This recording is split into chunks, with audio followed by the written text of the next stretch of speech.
pretty much hoping that I can start the gosh dang audio first. Testing, testing. 1, 2, 3. Audio, audio, baby. Audio, audio, baby. Audio, audio, baby.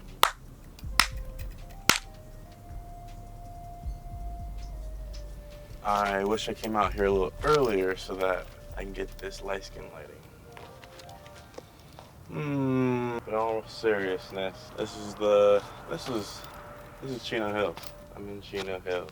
This has been the base of operations for a minute, and after coming out here from Stockton and Manteca, we came to Irvine, and then we came to Chino Hills, and we stayed there. So we set up shop here. Yeah, this is just kind of how it be for the moment. I'm gonna turn around for a second.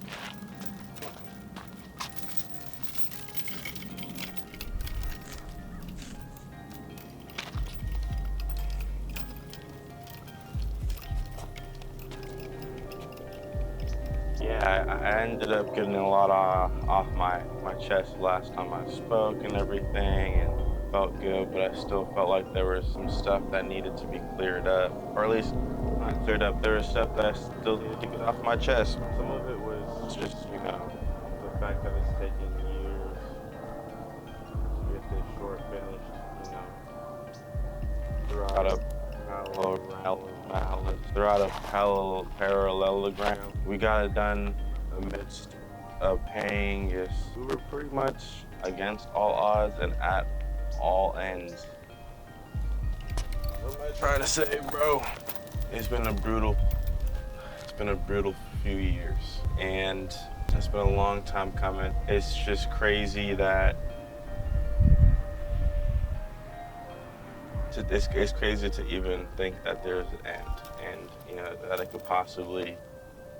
It's just surreal, the reality of everything that we've been thinking about, everything that I've been thinking about may come into fruition. Everything that I've been thinking about and trying to send into the universe, it's all really possible, and it's so close. And I also got a chance to dive into those DGA directing development programs for TV, those mentorship programs. But ultimately, I'll just start with, I got people coming to me asking when Cuff's gonna be done, finished, when the premiere is. But when it's coming from the other students, and professors are talking about how they intend to send all of the films together, and ours is the last one that needs to be finished before we can send it. Put all of this pressure on us. I thought they were lying because and then I'll tell the story, but they lied before, so I felt like they were just bluffing. They're just trying to make us hurry up.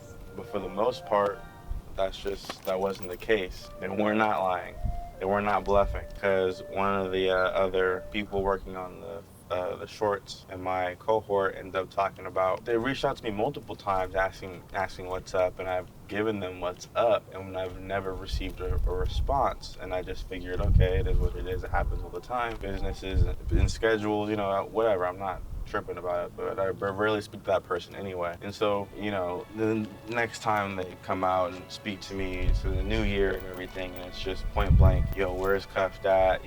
We've been waiting for so long. Every time I ask the professors, they put it on you guys, so what's up? Happy New Year, hope you're good. Like, what the heck is that? And so it leads me to believe, like, okay, obviously they had no intention of trying to get to know whether or not if I was well or not. Like, they were just trying to see about themselves, which is fine. I said, like, it's a brutal year, and like everybody has their own intentions and goals set up right now, and like it's important to them, and I understand that. But it's been 3 years, mate. Like,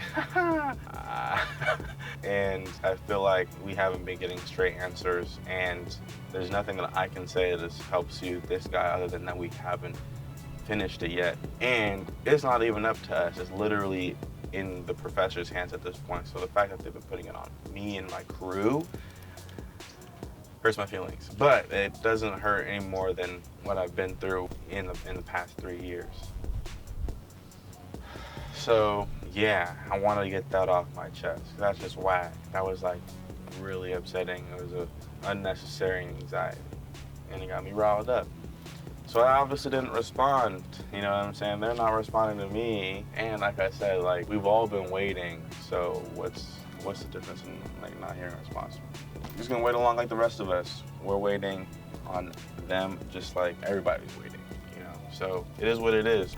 I just keep on keeping on. And like I said, never really talked to that person anyway. I was also looking into these directing programs and everything. I realized that a lot of them, Warner Brothers, Viacom, you know, CBS, NBC, and HBO, they all actually have their application process or submission in the fall. A lot of these programs accept applications in the fall. I missed out last year, but it definitely takes me this year to, you know, get what I need to and, you know, really refortify all my skills and what I need to say for each in particular application. A lot of them are free applications, so that's really helpful. But for the most part, the earliest one is like the Warner Brothers directing development for TV program, and it is due in February, like February 6th. Like, they got a countdown on the website and everything. I've read all of the instructions and criteria. You need 2 letters of recommendation, and you need, you know, letter of intent, and you need at least 3 samples of work. You know, that's like the basis of what you would need throughout all of them. And, you know, the 3 samples of work could be anywhere from a short narrative film that has had a festival run, a successful top-tier festival run, or commercials, or you know, with a celebrity, or music videos that have done with the Billboard celebrity, you know, stuff like that. You know, it's all this stuff, you know, shorts and stuff, but, you know, it depends. My main goal is to blow up and act like I don't know nobody. The idea is to get my 2 letters of recommendation from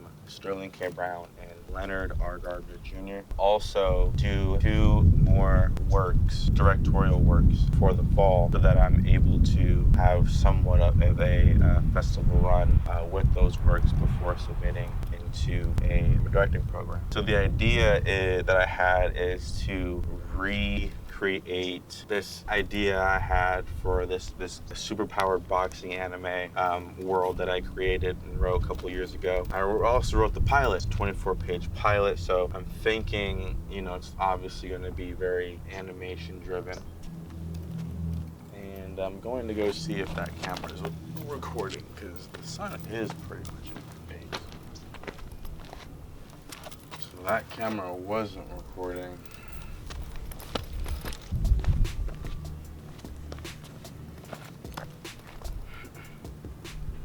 Okay, hello, testing.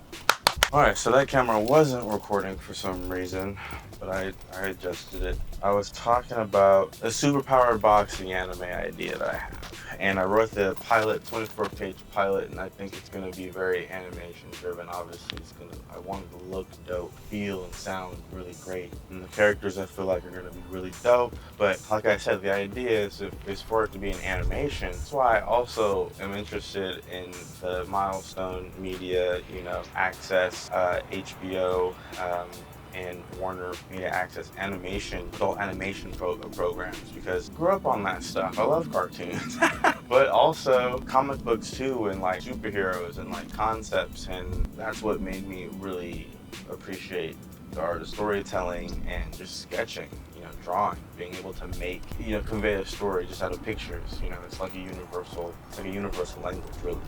So I'm trying the process of mentally adapting the 24-page animation pilot into a 20-page, 20-minute live-action short where I play the main character. And the idea is to split the 20-minute short into 2 10-minute shorts, because the directing development programs that I'm applying for are actually all TV specific, and reading through all of what I read through pertaining to each particular program, a lot of them pretty much are trying to see if you can direct a movie to where there is some sort of a sense of episodic directing and narrative form throughout your short, throughout whatever type of media. Like, it could be in a commercial, it could definitely be in a music video. So if you can tell a story in like some sort of episodic fashion, I think the best way for me to be able to do that is to turn a whole thing into 2 halves. And 10-minute mark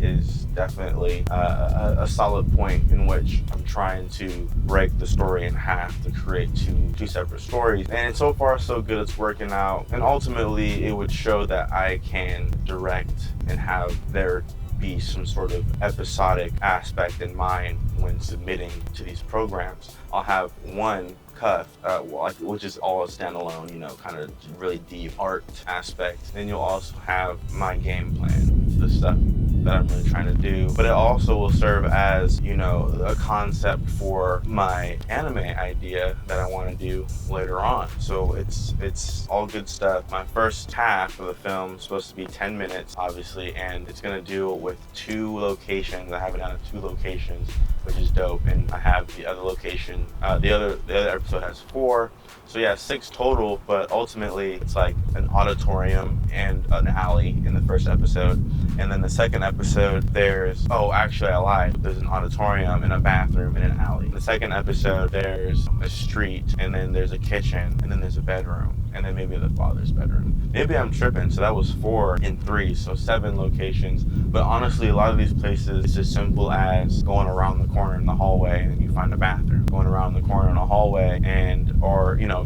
going down the street and you find a street and around the corner from an alley, or vice versa. So I'm pretty excited to like jump forward and actually get some more solid foundation on the characters and the character that I'm trying to portray before I tell anybody about it, really to dive in with my producer homies that I know that we can pull this off with. Because obviously, yeah, like I said, super powered boxers, there's gonna be special effects, and I do have one connection through the Gold program that I did pitch this idea to a few years ago. So I'm going to follow through with him and see if he's still down, see if he's okay, see if he's well, see if his life is, you know, if he's thriving, right? You know, like I said, brutal years, everybody all around in a minute. So I definitely want to be able to give them his space just in case. Give him his space just in case. Yeah, super excited about that. Gotta get it done before autumn, before fall. I would love for that stuff to happen, because I just think it's possible. It's definitely possible. If we did something like Cuffed, and Cuffed is 15 minutes in a week, and we had a couple of days of reshoots, like maybe 3 days or 4 days. And then I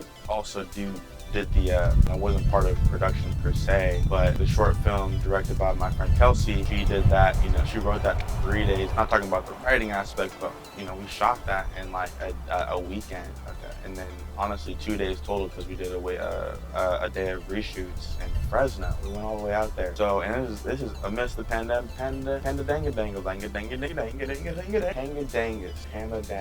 Paul Johnson. I know it can do incredible things.